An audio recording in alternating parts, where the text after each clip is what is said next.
ಈ ಯೋಜನೆ ಕಾರ್ಯಗತ ಆಗಬಾರ್ದು. ಇದರಲ್ಲಿ ಕಾರ್ಯಗತ ಆದರೆ ಪೂರಾ ಅರಬ್ಬಿ ಸಮುದ್ರ ಸ್ರೋನಾಶ ಆಗ್ತದೆ, ಸಮುದ್ರದ ನೀರು ದಪ್ಪ ಆಗ್ತದೆ. ಲವಣಾಂಶ ಜಾಸ್ತಿ ಆದಾಗ ಮೀನುಗಳು, ಸಮುದ್ರದಲ್ಲಿರೋ ಎಲ್ಲ ಮೀನುಗಳು ಸತ್ತೋಗ್ತವೆ. ಆ ಉಪ್ಪು ನೀರು ಮತ್ತು ಸಿಹಿ ನೀರು ಮಿಕ್ಸ್ ಆಗೋ ಜಾಗದಲ್ಲಿ ಒಂದು ವಿಶಿಷ್ಟವಾದ ಒಂದು ಜಾತಿಯ ಒಂದು ಪಾಚಿ ಹುಟ್ಟುತ್ತದೆ. ಆ ಪಾಚಿ ಅಲ್ಲಿರೋ ಎಲ್ಲ ಜಾತಿ ಮೀನುಗಳಿಗೂ ಅದು ಆಹಾರ ಬಿಟ್ಟರೆ ಬೇರೆ ಆಹಾರನೇ ಇಲ್ಲ ಅವಕ್ಕೆ. ಮಾನ್ಯ ವೀಕ್ಷಕರೇ, ಇತ್ತೀಚೆಗೆ ದೇಶದಲ್ಲಿ ಬಹು ದೊಡ್ಡ ಚರ್ಚೆ ಅಂತ ಹೇಳಿದ್ರೆ ನದಿಯ ಜೋಡಣೆ ಬಗ್ಗೆ, ಅಂದ್ರೆ ನದಿಗಳನ್ನ ಇಂಟರ್ಲಿಂಕಿಂಗ್ ಬಗ್ಗೆ ನೀವು ಚರ್ಚೆಗಳನ್ನ ಕೇಳಿರ್ತೀರಾ. ನೇತ್ರಾವತಿ ಹಾಗೆ ಹೇಮಾವತಿ ನದಿಯ ಜೋಡಣೆ ಬಗ್ಗೆನೂ ಆ ಲಿಸ್ಟ್ ಅಲ್ಲಿ ಆ ಹೆಸರು ಇದೆ. ನೀವು ಹೋಗಿ ನೋಡ್ಬೋದು. ರಿವರ್ ಇಂಟರ್ಲಿಂಕಿಂಗ್ ಅಂತ ನೀವು ಹೋಗ್ಬಿಟ್ರೆ ಅದರಲ್ಲಿ ಬರುತ್ತದು ನೇತ್ರಾವತಿ ಮತ್ತೆ ಹೇಮಾವತಿ ಜೋಡಣೆ. ಅದರ ಉಪಯೋಗ ಎಲ್ಲಿ ಅಂತ ಕೇಳಿದಾಗ ತಮಿಳುನಾಡು, ಕರ್ನಾಟಕ, ಕೇರಳ 3 ರಾಜ್ಯಕ್ಕೆ ಉಪಯೋಗ ಆಗೋ ತರ ಅದೆರಡನ್ನು ನದಿಗಳನ್ನ ಲಿಂಕ್ ಮಾಡ್ತಾ ಇದ್ದಾರೆ. 2 ನದಿಗಳನ್ನ ಸೇರಿಸಿ ಕಾಲುವೆಗಳನ್ನು ಎಲ್ಲಿ ನಿರ್ಮಿಸಬೇಕು ಆ ನಿರ್ಮಿಸಿ ಆ ನಂತರ ಆ ನದಿಯ ನೀರನ್ನ ಬೇರೆ ಬೇರೆ ರಾಜ್ಯಕ್ಕೆ ಕೊಂಡು ಹೋಗುವಂತ ಪ್ಲಾನ್ ನಡೀತಾ ಇದೆ. ಒಂದು ಕಡೆ ಕುಮಾರಧಾರೆ ಇದೆ, ಇನ್ನೊಂದು ಕಡೆ ಗುಂಡಿಯಾ ನದಿ ಇದೆ.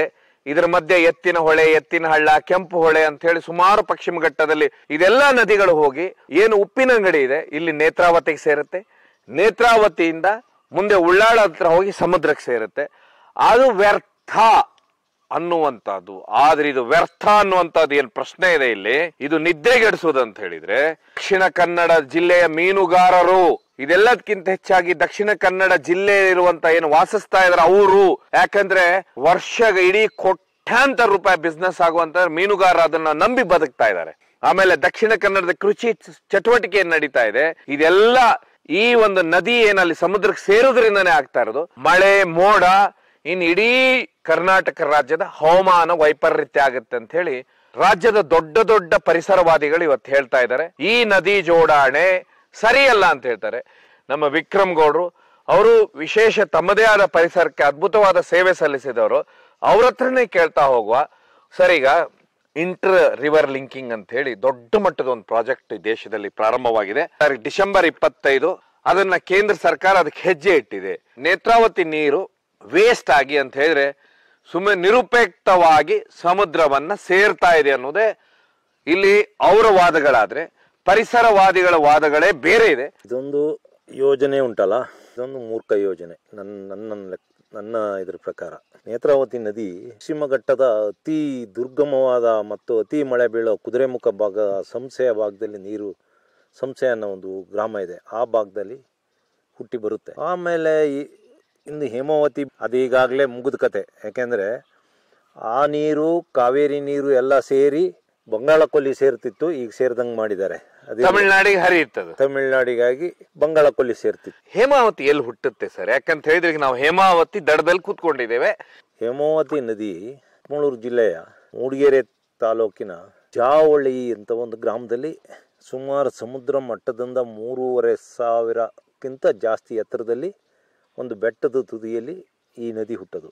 ಜಾವಳಿ ಗ್ರಾಮ ಅದು ಬಾಳೂರು ಗ್ರಾಮಕ್ಕೆ ಪಂಚಾಯಿತಿಗೆ ಸೇರಿದ, ಇಲ್ಲ ಬಾಳೂರು ವಲಯಕ್ಕೆ ಸೇರಿದ ಜಾಗ ಅದು. ಅಲ್ಲಿ ಹಿಂದೆ ಜಾಬಲಿ ಅಂತ ಒಬ್ಬ ಋಷಿ ತಪಸ್ ಮಾಡ್ತಾ ಇದ್ನಂತೆ ಆ ಭಾಗ. ಆದಸಿಂದ ಆ ಊರಿಗೆ ಜಾವಳಿ ಅಂತ ಹೆಸರು ಬರುತ್ತೆ. ಜಾವಳಿಯಲ್ಲಿ ಈ ನದಿ ಹುಟ್ಟಿ ಇದು ಪೂರ್ವಕ್ಕೆ ಹರಿಯುತ್ತೆ.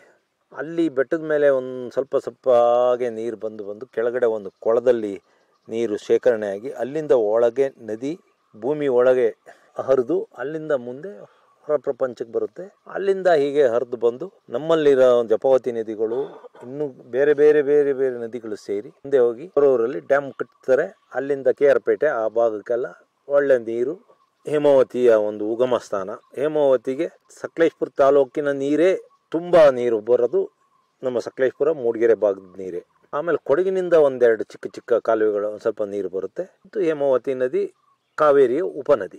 ಆದರೆ ನೇತ್ರಾವತಿ ನದಿ ಪಶ್ಚಿಮ ಘಟ್ಟದ ಭಾಗದಲ್ಲಿ ಹುಟ್ಟಿ ಆಮೇಲೆ ಧರ್ಮಸ್ಥಳಕ್ಕಾಗಿ ಬಂದು ಅಲ್ಲಿಂದ ಮುಂದೆ ಹರಿದು ಉಪ್ಪಿನಂಗಡಿ ಹತ್ರ ನಮ್ಮ ಸಕಲೇಶ್ಪುರ ತಾಲೂಕು ಮತ್ತೆ ಸೋಮವಾರಪೇಟೆ ಭಾಗದಲ್ಲಿ ಹುಟ್ಟಿದ 2 ನದಿಗಳು ಕುಮಾರಧಾರ ಅಂತ ಹೆಸರು ತಗೊಂಡು ಆ ಕುಮಾರಧಾರ ನದಿ ನಮ್ಮ ಬಿಸ್ಲೆಘಾಟಿಯ ಅಡ್ಡೊಳೆ, ಎತ್ತಿನ ಹೊಳೆ, ಈ ಎಲ್ಲ ನದಿಗಳು ಸೇರಿ ಕುಮಾರಧಾರ ನದಿ ದೊಡ್ಡದಾಗಿ ಹರಿಯುತ್ತದೆ. ಕುಮಾರಧಾರೆ 365 ದಿವಸ ಹರಿಯ ನದಿ. ಅದೇ ನೇತ್ರಾವತಿ ನದಿ ಮಾರ್ಚ್ ಏಪ್ರಿಲಿಗೆ ನಿಂತೋಗುತ್ತೆ, ನದಿನೇ ಹರಿಯಲ್ಲ. ಆದರೆ ನಮ್ಮ ಸಕಲೇಶ್ಪುರ ಮತ್ತು ಸೋಮವಾರಪೇಟೆಯಿಂದ ಹೋದ ನದಿ ಏನು ನೀರಿದೆ, ಆ ನೀರು ಮಂಗಳೂರು ಟೌನಿಗೆ BC ರೋಡು ಎಲ್ಲ ಕಡೆಗೂ ನೀರು, ಕುಡಿಯೋ ನೀರು ಸಪ್ಲೈ ಆಗ್ತಾರೆ. ಆ ನೀರು ಎಷ್ಟು ದೊಡ್ಡ, ಲಾಸ್ಟಿಗೆ ಎರಡೂ ನದಿಗಳು ಮಳೆಗಾಲದಲ್ಲಿ ಸೇರಿ ಹರಿದಾಗ ಕಾವೇರಿಯ ಡಬಲ್ ಹರಿಯುತ್ತೆ. ಆ ನದಿ ಮುಂದೆ ಹರಿದು ಆಮೇಲೆ ಅರಬ್ಬಿ ಸಮುದ್ರಕ್ಕೆ ಸೇರೋದು. ಈ ನದಿಗಳು, ಯಾವ ನದಿಗಳು ಸಮುದ್ರಕ್ಕೆ ಹೋಗೋದು ವ್ಯರ್ಥ ಅಲ್ಲ. ಸಮುದ್ರಕ್ಕೆ ನಮ್ಮ ಭೂಮಿ ಮೇಲಿಂದ ಹೋದ ನದಿಗಳು ಹಲವಾರು ರೀತಿಯ ಎಲೆಗಳಿರ್ಬೋದು, ಗೋಡು ಇರ್ಬೋದು, ಮಣ್ಣುಗಳಿರ್ಬೋದು, ಎಲ್ಲನೂ ತಗೊಂಡೋಗಿ ಸಮುದ್ರಕ್ಕೆ ಸೇರಿದಾಗ ಸಮುದ್ರದಲ್ಲಿ ಅದ್ರ ಒಳಗೆ ಸುಮಾರು ಕಿಲೋಮೀಟರ್ ಗಟ್ಟಲೆ ಈ ಸಿಹಿ ನೀರು ಹರಿಯುತ್ತೆ, ಉಪ್ಪು ನೀರಿನ ಜೊತೆಗೆ ಬರುತ್ತೆ. ಆವಾಗ ಆ ಉಪ್ಪು ನೀರು ಮತ್ತು ಸಿಹಿ ನೀರು ಮಿಕ್ಸ್ ಆಗೋ ಜಾಗದಲ್ಲಿ ಒಂದು ವಿಶಿಷ್ಟವಾದ ಒಂದು ಜಾತಿಯ ಒಂದು ಪಾಚಿ ಹುಟ್ಟುತ್ತದೆ. ಆ ಪಾಚಿ ಅಲ್ಲಿರೋ ಎಲ್ಲ ಜಾತಿ ಮೀನುಗಳಿಗೂ ಅದು ಆಹಾರ ಬಿಟ್ಟರೆ ಬೇರೆ ಆಹಾರನೇ ಇಲ್ಲ ಅವಕ್ಕೆ. ಈಗೆಲ್ಲರ ನದಿಗಳು ನೀರೇ ಹರಿಲಿಲ್ಲ ಅಂತ ಆದರೆ ಆ ಮೀನುಗಳು ಆಹಾರ ಇಲ್ದಲೆ ಸತ್ತೋಗ್ತವೆ. ಆಮೇಲೆ ಅಷ್ಟೇ ಅಲ್ಲ, ಸಮುದ್ರಗಳಿಗೆ ಸಿಹಿ ನೀರುಗಳು ಹರಿಲಿಲ್ಲ ಅಂದಾಗ ಆ ಸಮುದ್ರ ಲವಣಾಂಶ ಜಾಸ್ತಿಯಾಗಿ ಸಮುದ್ರದ ನೀರು ದಪ್ಪ ಆಗ್ತದೆ. ಲವಣಾಂಶ ಜಾಸ್ತಿ ಆದಾಗ ಮೀನುಗಳು, ಸಮುದ್ರದಲ್ಲಿರೋ ಎಲ್ಲ ಮೀನುಗಳು ಸತ್ತೋಗ್ತವೆ. ಸಮುದ್ರ ಅದು ನೀವು ಡೆಡ್ ಸಿ ಅಂತ ಹೇಳ್ತಾರೆ. ಜೋರ್ಡಾನಲ್ಲಿರೋ ಒಂದು ಡೆಡ್ ಸಿ ಮೇಲೆ ಮನುಷ್ಯರು ನಡ್ಕೊಂಡು ಹೋಗಿ ಅದ್ರ ಮೇಲೆ ಮಲಿಕೆಂದು ಪೇಪರ್ ಓದ್ಬೋದಂತೆ, ಅಷ್ಟು ದಪ್ಪ ಅದು. ಯಾಕೆಂದರೆ ಅದಕ್ಕೆ ಹೊರಗಡೆಯಿಂದ ಯಾವುದೇ ಸಿಹಿ ನೀರು ಬಂದು ಅದಕ್ಕೆ ಸೇರಲ್ಲ. ಆ ರೀತಿ ಆಗ್ತದೆ. ಆ ರೀತಿ ಆದಮೇಲೆ ಏನಾಗ್ತದೆ, ಸಮುದ್ರದ ಉಪ್ಪು ನೀರು ಜೊತೆ ಈ ನೀರು ಮಿಕ್ಸ್ ಆಗಲಿಲ್ಲ ಅಂದರೆ ಅಲ್ಲಿ ಮೋಡಗಳು ಉತ್ಪತ್ತಿ ಆಗುತ್ತೆ. ಮೋಡಗಳು ಉತ್ಪತ್ತಿ ಆಗಲಿಲ್ಲ ಅಂದರೆ ಮಳೆ ಇಲ್ಲ. ಭೂಮಿಯಲ್ಲಿದ್ದ ಆ ಮನುಷ್ಯರು, ಪ್ರಾಣಿ, ಪಕ್ಷಿ ಎಲ್ಲವೂ ನೀರಿಲ್ಲ ಅಂದ್ರೆ ಗೊತ್ತ, ಯಾರು ಉಳಿಯೋದೇ ಇಲ್ಲ. ಮಳೆ ಬರಲಿಲ್ಲ ಅಂದ್ರೆ ಬರುತ್ತೆ. ಇವರಿಗೆ ಅಷ್ಟೆಲ್ಲ ಅರ್ಥ ಆಗೋದಿಲ್ವ? ಯಾರಿಗಾಗಿ, ಯಾರನ್ನ ಮೆಚ್ಚಕ್ಕಾಗಿ ಇವರು ಈಗ ನದಿ ಜೋಡಣೆ ಮಾಡಕ್ಕೆ ಹೊರಟಿರೋದು? ನದಿ ಜೋಡಣೆ ಮಾಡಿರು. ಇವರು ನದಿ ಜೋಡಣೆ ಮಾಡೋದಿದ್ರೆ ಉಪ್ಪಿನಂಗಡಿಯಿಂದ ಕೆಳಗೆ 1-2 ಕಿಲೋಮೀಟರ್ ದೂರದಲ್ಲಿ ಒಂದು ಡ್ಯಾಮ್ ಮಾಡಬೇಕು, ಇಲ್ಲ ಅಲ್ಲಿಂದ ನೀರು ಲಿಫ್ಟ್ ಮಾಡಬೇಕು. ನೀರು ಲಿಫ್ಟ್ ಮಾಡೋಕ್ಕೆ 2 ದಾರಿ ಇರೋದು ಮೇಲೆ ಘಟ್ಟಕ್ಕೆ ಬರೋಕ್ಕೆ. ಒಂದು ಚಾರ್ಮುಡಿ ಘಾಟಲ್ಲಿ ಬರಬೇಕು, ಇಲ್ಲ ಶಿರಡಿ ಘಾಟಲ್ಲಿ ಬರಬೇಕು. ಬೇರೆ ಎಲ್ಲೂ ಇವರಿಗೆ ಎಲ್ಲ ಘಟ್ಟಗಳು ಎಲ್ಲ 4,000-4,500 5,000 ಅಡಿ ಎತ್ತರ ಘಟ್ಟಗಳು ಇರೋದು. ಇವೆರಡು ಇದರಲ್ಲಿ ಮಾತ್ರ ದಾರಿ ಇರೋದು. ಸ್ವಲ್ಪ ಅಲ್ಲಿ ನೀವು ನೋಡ್ಬೋದಲ್ಲ, ಸ್ವಲ್ಪ ಮಾತ್ರ ಕೊಟ್ಟಿಗೆಹಾರ ಭಾಗದಲ್ಲಿ ಒಂದು ಅಪ್ಪು ಸಿಗ್ತದೆ ಬಿಟ್ರೆ, ಮತ್ತೆ ಇಲ್ಲಿ ಮಾರ್ನಳ್ಳಿ ಭಾಗದಲ್ಲಿ ಒಂದು ಅಪ್ಪು ಸಿಗ್ತದೆ ಬಿಟ್ರೆ, ಸಾಮಾನ್ಯಕ್ಕೆ ಲೆವೆಲ್ ಜಾಗ ಸಿಕ್ಕುತ್ತೆ. ಅವೆರಡರಲ್ಲಿ ಬರಬೇಕಾಗ್ತದೆ. ಅವೆರಡರಲ್ಲಿ ಬರಬೇಕಾದ್ರೆ ಪಶ್ಚಿಮ ಘಟ್ಟದ ಕಾಡುಗಳು ಎಷ್ಟು ನಾಶ ಆಗ್ತದೆ, ಪಶ್ಚಿಮ ಘಟ್ಟದ ಪರಿಸರ, ಆನೆಗಳ ಕಾರಿಡಾರ್. ಈಗಲೇ ಸಕಲೇಶ್ಪುರದ ಮೇಲೆ ಬರೋದಾದ್ರೆ ಸಕಲೇಶ್ಪುರದ ಈಗಾಗಲೇ ಇದೊಂಥರ ಆಟದ ಮೈದಾನ ಆಗ್ಬಿಟ್ಟಿದೆ. ಇದಕ್ಕೆ ನೋಡಿ, ಸಕಲೇಶ್ಪುರದಲ್ಲೇ ರೈಲು ಹೋಯ್ತು, ಪಶ್ಚಿಮ ಘಟ್ಟ ನಾಶ ಆಯಿತು. 4-ವೇ ಹೈವೇ ಹೋಗ್ತಾ ಉಂಟು, ಶಿರಾಡಿ ಘಾಟು, ಅಲ್ಲಿ ನಾಶ ಆಯಿತು ಪಶ್ಚಿಮ ಘಟ್ಟ ಕಾಡುಗಳು. ಗ್ಯಾಸ್ ಅಥಾರಿಟಿ ಟೆಡ್ ಅಂತ ಅವರು ಈ ಸಕಲೇಶ್ಪುರದ ಮೇಲೆ ಹೋಗ್ತಾ ಇದ್ದಾರೆ. ಪೈಪ್ಲೈನ್ ಡೀಸೆಲ್ ಪೈಪ್ಲೈನ್ ಹೋಗ್ತಾ ಇದೆ. ಎತ್ತಿನೊಳೆ ಯೋಜನೆ ಆಯಿತು. ಅದ್ರ ಮಧ್ಯದಲ್ಲಿ ಯಾವನೋ ಯಾರ್ಯಾರೋ ಆಂಧ್ರದವ್ರು ಬಂದು ಪಶ್ಚಿಮ ಘಟ್ಟದ ಕಾಡುಗಳ ಒಳಗೆಲ್ಲ ಪವರ್ ಪ್ಲಾಂಟ್ ಮಾಡಿರು. ಆನೆಗಳ ಕಾರಿಡಾರ್ ಕಂಪ್ಲೀಟ್ ನಾಶ ಆಯಿತು. ಈಗ ಇದು ಒಂದು ಆಗಿಬಿಟ್ರೆ ಇನ್ನು ಸಕಲೇಶ್ಪುರದ ಕತೆ ಏನು? ಇದು ಯೋಚನೆ ಮಾಡ್ಬೇಕಲ್ಲ. ಒಂದು ಸರ್, ಈಗ ನೀರ ಲಿಫ್ಟ್ ಮಾಡ್ಬೇಕಂದ್ರೆ ಕರೆಂಟ್ ಎಷ್ಟು ಬೇಕಾಗುತ್ತೆ? ಕರೆಂಟ್ ಬೇಕು. ಈಗಲೇ ನೋಡಿ, ಎತ್ತಿನಹೊಳೆ ಯೋಜನೆಯಲ್ಲಿ ಒಂದು 4 ಡ್ಯಾಮ್ ಮಾಡಿದ್ದಾರೆ. ನನಗೆ ಹಿಂದೆ ನಾನು ಯಾವುದರಲ್ಲ ಓದಿದ ನೆನಪು, 600 ಮೆಗಾವ್ಯಾಟ್ ಕರೆಂಟ್ ಬೇಕು ಅಂತ. ಸರಿ, ಇವರು ಅಲ್ಲಿ ಕರೆಂಟ್ ಎಲ್ಲಿಂದ ತರ್ತಾರೆ? ಇಲ್ಲಿಗೆ 600 ಮೆಗಾವ್ಯಾಟ್ ಆದರೆ ಅದಕ್ಕೊಂದು 3000 ಮೆಗಾವ್ಯಾಟ್ ಬೇಕೇನೋ. ಅಷ್ಟು ನೀರನ್ನ ಲಿಫ್ಟ್ ಮಾಡೋಕ್ಕೆ ಅಷ್ಟು ಸುಲಭ ಉಂಟಾ? ಪೈಪ್ಲೈನ್ಗಳು ಆಗಬೇಕು. ಪೈಪ್ಲೈನ್ಗಳು ಮಾಡಬೇಕಾದ್ರೆ ಇಡೀ ಭೂಮಿಯೆಲ್ಲ ಕೊರಿಬೇಕು. ಮೊದಲೇ ಪಶ್ಚಿಮ ಘಟ್ಟದ ಮಣ್ಣು ಭಾರಿ ಸಡಿಲ ಮಣ್ಣು, ಅದೊಂದು ಲ್ಯಾಟ್ರೈಟ್ ಮಣ್ಣದು. ಆ ಮಣ್ಣಲ್ಲಿ ಇವರು ಪೈಪ್ಲೈನ್ ಮಾಡಬೇಕು. ಅದ್ರ ಮಧ್ಯದಲ್ಲಿ ಕಾಡು ಎಷ್ಟು ನಾಶ ಆಗ್ತದೆ, ಭೂಮಿ ಕೊರತೆ ಎಷ್ಟಾಗ್ತದೆ. ಭೂಮಿ ಅಲ್ಲಿ 300, 500, 600 ಇಂಚು ಮಳೆ ಬೀಳೋ ಜಾಗದಲ್ಲಿ ಭೂಮಿ ಉಳಿಯುತ್ತಾ? ಭೂಮಿ ಎಲ್ಲ ಸೌಕ್ಳಿಯಾಗಿ ಹೋಗ್ತದೆ, ಮರಗಳು ಹೋಗ್ತವೆ. ಅದೆಲ್ಲ ಅಧ್ಯಯನ ಮಾಡೋಕ್ಕೆ ಇವರಿಗೆ ಪುರ್ಸೊತ್ತಿಲ್ವಾ? ಸರ್, ಒಂದು ತುಂಬಾ ವಿಶೇಷ ಅಂದ್ರೆ, ಒಂದು ನಾವು ಅರ್ಥ ಮಾಡಿ, ಇಷ್ಟೆಲ್ಲದ್ರ ಮಧ್ಯ ಮಂಗಳೂರಿನಿಂದ ಹಿಡಿದು ಮಲ್ಪೆವರೆಗೆ ಮೀನುಗಾರರು ಏನ್ ಮಾಡ್ತಾರೆ? ಯಾಕಂದ್ರೆ ಈ ಭಾಗದಲ್ಲಿ ಮೀನು ಹಿಡಿಯುವುದು ಇದೇ ಭಾಗದಲ್ಲಿ. ಏನು ಜೂನ್ ಮತ್ತೆ ಜುಲೈ ತಿಂಗಳಲ್ಲಿ ಸರ್ಕಾರ ವಿಶೇಷವಾಗಿ ಮೀನುಗಾರಿಕೆಯನ್ನ ಬ್ಯಾನ್ ಮಾಡಿರುತ್ತೆ, ಯಾರು ಮೀನ್ ಹಿಡಿಬಾರ್ದು ಅಂತ ಹೇಳಿ. ನಾವೆಲ್ಲ ತಿಳ್ಕೊಳ್ಳೋದು ಏನಂತ ಹೇಳಿದ್ರೆ, ಮೀನ್ ಯಾಕೆ ಹಿಡಿಬಾರ್ದು ಅಂತ ಹೇಳಿದ್ರೆ, ಆ ಸಮಯದಲ್ಲಿ ಬಿರುಗಾಳಿ ಬರುತ್ತೆ, ಚಂಡಮಾರುತ ಬರುತ್ತೆ, ಮಳೆ ಜೋರ್ ಬರ್ತಾ ಇರುತ್ತೆ ಸಮುದ್ರ ಭಾಗದಲ್ಲಿ ಅಂತ. ಹಾಗಲ್ಲ, ಆ ಸಮಯದಲ್ಲಿ ನದಿಯ ನೀರು ಸಿಕ್ಕಾಪಟ್ಟೆ ಬಂದು ಸಮುದ್ರಕ್ಕೆ ಸೇರ್ತಾ ಇರುತ್ತೆ. ಸಮುದ್ರದ ಪಕ್ಕದಲ್ಲಿ ಬಂದು ಎಲ್ಲಾ ಮೀನುಗಳು ಮೊಟ್ಟೆ ಹಾಕ್ತಿರ್ತಾವೆ. ನಾನು ಒಂದ್ ಕಡೆ ಓದಿದ ಪ್ರಕಾರ ಬಂಗಡೆ ಅಂತ ಮೀನುಗಳೇ ಲಕ್ಷಾಂತರ ಮೊಟ್ಟೆಗಳನ್ನು ಹಾಕ್ತಾವೆ. ಈ ನಮ್ಮ ಬೇರೆ ಬೇರೆ ಮೀನುಗಳೇನಿದೆ ಬಂದ ಮೊಟ್ಟೆಗಳನ್ನು ಹಾಕ್ತಿರ್ತಾರೆ. ಅದೇ ಸಮಯದಲ್ಲೇನೆ ಮೀನುಗಾರರು ಕೆಲವೊಬ್ರು ಏನ್ ಮಾಡ್ಬಿಡ್ತಾರೆ ಅಂದ್ರೆ, ಮೀನ್ ಹಿಡಿಬೇಡ ಅಂದ್ರೂ ಬಂದು ಸೈಡಲ್ಲಿ ಮೀನ್ ಹಿಡಿತಿರ್ತಾರಂತೆ ಬಲೆ ಹಾಕಿ. ಆಗ ಮೊಟ್ಟೆರು ಮೀನುಗಳೇ ಇವ್ರಿಗೆ ಸಿಕ್ಕಾಪಟ್ಟೆ ಸಿಗ್ತಾವೆ. ಹೀಗಾಗಿ ಯಾವ ಸಮುದ್ರದೊಳಗೆ ಲಕ್ಷಾಂತರ ಮೀನುಗಳಾಗ್ಬೇಕಾಗಿರುತ್ತೆ, ಯಾಕಂದ್ರೆ ಒಂದ್ ಸರಿ ಅದು ಮರಿನ ಸಂತಾನೋತ್ಪತ್ತಿ ಮಾಡಿ ಹೋಗ್ಬಿಟ್ರೆ ಲಕ್ಷಗಟ್ಟಲೆ ಮೀನುಗಳೇನು ಹೋಗ್ತಾವೆ, ಅದಷ್ಟು ಡೆಸ್ಟ್ರಾಯ್ ಆಗ್ತಾ ಇತ್ತು.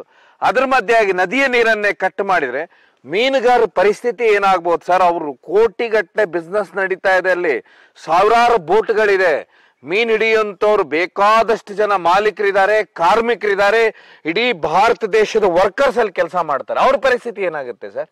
ನಮ್ಮ ರೈತರು ಇದ್ದಾರೆ, ಭೂಮಿ ಮೇಲೆ ಹೇಗೆ ಬೆಳೆ ಬೆಳೀತಾರೆ ಅದೇ ರೀತಿ ಮೀನುಗಾರರು. ಇಲ್ಲಿ ಮೀನುಗಳದ ಕ್ಷಾಮ ಬಂತು ಅಂದ್ರೆ, ಈ ನದಿಗಳ ನೀರು ಹರಿಲಿಲ್ಲ ಅಂದ್ರೆ ಮೀನಿನ ಕ್ಷಾಮ ಬರುತ್ತೆ. ಇಡೀ ಒಂದು ಹೊತ್ತು 2 ಹೊತ್ತು ಊಟ ಏನಾರ ಮಾಡ್ಕೊಂಡಿದ್ರೆ ಮೀನುಗಳು ಸಮುದ್ರದಿಂದಲೇ. ಇದಕ್ಕೆ ಮೇನ್ ನೀರು ಬಂದು ಸೇರ್ತಾ ಇರೋದೇ ನಮ್ಮ ಊರಿನ ನೀರು ಹೋಗ್ತಾ ಉಂಟು ಅಲ್ಲಿ ಅರಬ್ಬಿ ಸಮುದ್ರಕ್ಕೆ, ಅಂಗಳಕೊಲ್ಲಿಗೂ ಹೋಗ್ತಾ ಉಂಟು. ಅಂತ ಜಾಗದಲ್ಲಿ ನಾವು ಇರೋದು ನಾವು ಮಲೆನಾಡಲ್ಲಿ. ಸತ್ವಭರಿತವಾದ ನೀರು, ತಿಳಿ ನೀರು ಹೋದಾಗ ಅಲ್ಲಿ ಪಾಚಿಗಳ ಉತ್ಪತ್ತಿ ಜಾಸ್ತಿ ಆಗ್ತದೆ, ಮೀನುಗಳನ್ನು ತಿಂದು ಮೀನುಗಳ ಸಂತಾನಾಭಿವೃದ್ಧಿನೂ ಆಗ್ತದೆ. ಅದು ಈಗ ನಾಳೆ ಹೊಡೆತ ಬೀಳದೆ ದಕ್ಷಿಣ ಕನ್ನಡ ಜಿಲ್ಲೆಯವರಿಗೆ. ಇದಕ್ಕೆ ಆದಷ್ಟು ಬೇಗ ದಕ್ಷಿಣ ಕನ್ನಡದ ಜಿಲ್ಲೆ ಅವರು ಇವರು ಅಂತಲ್ಲ, ರೈತರಿಂದ ಹಿಡಿದು ಎಲ್ಲರೂ ಇದ್ರ ಬಗ್ಗೆ ಒಂದು ಹೋರಾಟ ಮಾಡಬೇಕು. ಇದನ್ನ ಸ್ಟಾಪ್ ಮಾಡಬಹುದು. ಆದರೆ ಇದನ್ನ ಯಾವುದೇ ಕಾರಣದಿಂದ ಈ ಯೋಜನೆ ಕಾರ್ಯಗತ ಆಗಬಾರ್ದು. ಇದರಲ್ಲಿ ಕಾರ್ಯಗತ ಆದರೆ ಪೂರಾ ಅರಬ್ಬಿ ಸಮುದ್ರ ಸರ್ವನಾಶ ಆಗ್ತದೆ. ಇವತ್ತು ನೇತ್ರಾವತಿ ಮತ್ತೆ ಹೇಮಾವತಿ ಜೋಡಣೆ ಆಗಬಹುದು, ಇನ್ನು ಮುಂದೆ ಅದು ಶರಾವತಿ ಅಘನಾಶಿನಿ ಆಗಬಹುದು, ಕಾಳಿ ಆಗಬಹುದು, ಹೀಗೆ ಮುಂದುವರಿಯುತ್ತೆ. ಇದು ಯಾವುದೇ ಕಾರಣದಿಂದಲೂ ಇದನ್ನ ಮಾಡಬಾರ್ದು. ಸರ್ಕಾರ ಇದ್ರ ಬಗ್ಗೆ ಅಧ್ಯಯನ ಮಾಡಬೇಕು. ಇಲ್ಲಿ ಕಾರ್ಯಗತ ಮಾಡೋದು ಸರಿಯಲ್ಲ ಸರ್. ಈಗ ನೀವು ಪ್ರಕೃತಿ ಅಂತ ಬಂದ ಕೂಡಲೇನೆ ಈಗ ಮೀನುಗಾರದು ಒಂದು ಸಮಸ್ಯೆ ಆಯ್ತು, ಮಳೆ ಮೇಲೆ ಏನ್ ಪರಿಣಾಮ ಬರುತ್ತೆ? ಈಗ ಆಲ್ರೆಡಿ ಈಗ ಏನಾಗಿದೆ ಅಂತ ಹೇಳಿದ್ರೆ ಡಿಸೆಂಬರ್ ತಿಂಗಳಲ್ಲೂ ಮಳೆ ಬರ್ತಾ ಇದೆ. ಅಂದ್ರೆ ಹವಾಮಾನ ಅನ್ನೋದು ಪೂರ್ತಿ ಇಂಬ್ಯಾಲೆನ್ಸ್ ಆಗ್ಬಿಟ್ಟಿದೆ. ಯಾಕಂತ ಹೇಳಿದ್ರೆ ಈ ಹಿಮ ಮತ್ತೆ ಸಮುದ್ರ ನೀರು ಸೇಮ್ ತೂಕದಲ್ಲಿ ಇರ್ಬೇಕಂತೆ. ಈಗ ಹಿಮದ ತೂಕ ಕಮ್ಮಿ ಆಗ್ತಾ ಇದೆ, ಸಮುದ್ರದಲ್ಲಿ ನೀರು ಜಾಸ್ತಿ ಆಗ್ತಾ ಇದೆ.